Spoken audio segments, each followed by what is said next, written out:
शेषितः। भगवान इस श्लोक में कहते हैं, प्रशांतात्मा विगद्भ्य ब्रह्मचारी वदेशतः मनस्संयम्य मच्चित्तो युक्त आसीत मत्परः।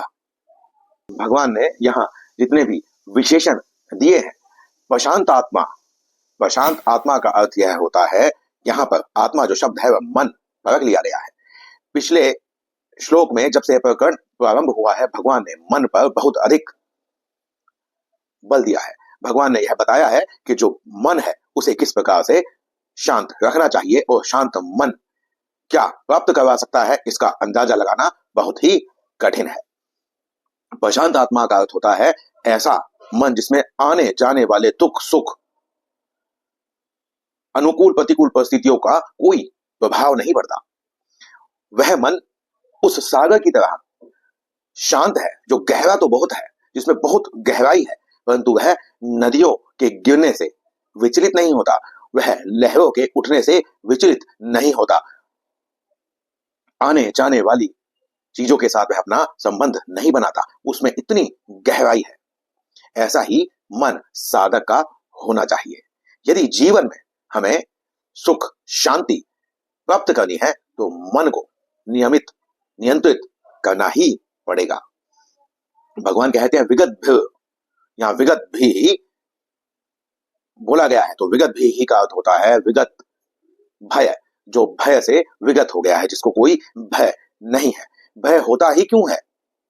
क्योंकि यह जो शरीर है, जब तक इससे मेरा संबंध है, इस शरीर को ही मैं ऐसा चाहता हूं कि यह सदैव बना रहे, इसी शरीर के अनिष्ट होने का ही भय होता है।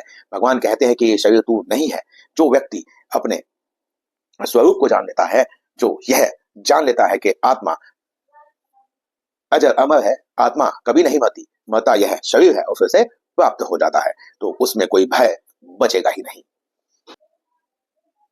ब्रह्मचारी व्रते स्थितः, जो ब्रह्मचार्य के व्रत में स्थित है। अब ब्रह्मचार्य का व्रत आप ऐसा कह सकते हैं कि सनातन धर्म के जो 4 आश्रम हैं, उन सभी आश्रमों में सबसे पहला नंबर ब्रह्मचार्य का आता है, क्योंकि प्रारंभ के 25 वर्ष जो ब्रह्मचार्य बतलाया गया है वह इसलिए किया जाता है क्योंकि वही समय होता है जिस समय पे व्यक्ति सभी प्रकार के संस्कारों को सीखता है, शिक्षा को ग्रहण करता है। उस समय व्यक्ति के ऊपर कोई घर की, परिवार की जिम्मेदारियां बहुत अधिक नहीं होती हैं।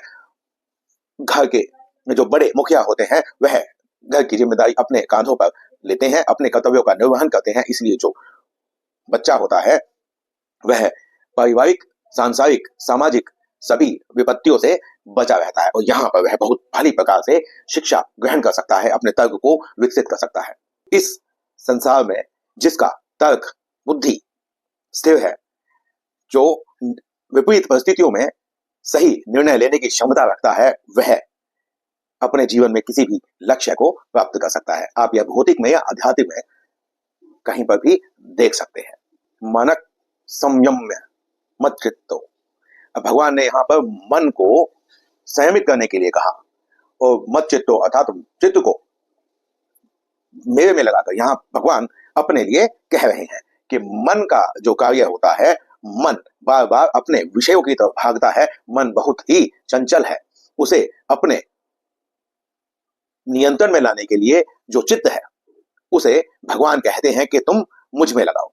अब यहाँ हमने पिछले वीडियो में भी बतलाया था कि यदि आप नास्तिक हैं तो आपके दृष्टि में जो भी व्यक्तित्व ऐसा है जो आदर्श है, उसे सभी कसौटियों पर खड़ा उतरना होगा। यदि वह आदर्श है तो आप उसका भी चिंतन कर सकते हैं। उसके अब यहाँ पर सिर्फ नाम का चिंतन कर लेने से या किसी के व्यक्तित्व का चिंतन करने के लिए हमें फिर से उसके गुणों की आवश्यकता होगी, उसके द्वारा किए गए कार्यों की, उसके द्वारा दिए गए संस्कारों की, शिक्षाओं की हमें आवश्यकता होगी, जिससे हम कुछ ग्रहण कर सकें।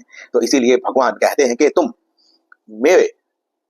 मेरी शिक्षाओं में अपना चित्त लगाओ, वहां से मनन करके, मंथन करके अपने लिए जो तुम्हारे जीवन में काम आ सके, बहुत अच्छा जीवन जिससे आपका हो सके, वह प्राप्त कर लो। फिर भगवान कहते हैं युक्त आसीत मत परः। अब भगवान ने फिर से कहा कि वो जो साधक है उसे इन सभी गुणों से युक्त होकर, जो भगवान ने यहाँ विशेषण दिए, इससे युक्त होकर योगी की स्थिति को पाकर उस आसन पर बैठकर मेरे परायण होना होगा। भगवान अपने परायण क्यों कहते हैं? मत परायण भगवान ने कहा, तो भगवान के परायणता, जैसे हम अपने माता पिता के परायण होते हैं, जब हम छोटे होते हैं तब हम शिक्षण ले रहे होते हैं तो हम अपने माता पिता और गुरु के ही परायण होते हैं, क्योंकि हमारी जितनी भी आवश्यकताएं हैं, हम पर आने वाली जितनी भी विपत्तियां हैं, जो संकट है, जो सुख हमें प्राप्त होगा, उस सबका निर्वहन कर्तव्य हमारे माता पिता और गुरु ही निभाते हैं। तो इसीलिए हम उनके परायण होते हैं। भगवान यहाँ पर कहते हैं कि तुम मेरे परायण हो जाओ। तो इसके बाद जो भगवान ने भगवत गीता के 18वें अध्याय में भी कहा था कि योग और क्षेम, अर्थात जो तुम्हारे पास है और जो तुम्हारे पास नहीं है, या जो तुमसे छूट रहा है और जो तुम्हारे पास आने वाला है, सबका ध्यान मैं रखूंगा। बस तुम मेरे परायण होकर अपने कर्तव्य कर्म को करो, उससे कभी न टलो। तो इस श्लोक में इतना ही। मिलते हैं अगले श्लोक में, अगले वीडियो में। श्री सीताराम।